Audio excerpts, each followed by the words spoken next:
ఇక రోడ్డు ప్రమాదం కారణంగా 15 నెలల విరామం తర్వాత పంత్ మైదానంలో అడుగు పెడుతుంటే అతను ఎలా ఆడుతాడో అని ఎన్నో సందేహాలు.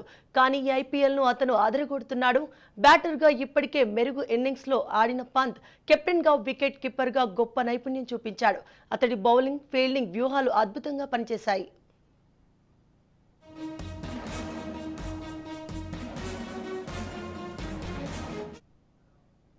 ఇక వికెట్ల వెనుక పంత్ పనితనం గురించి ఎంత చెప్పినా తక్కువే.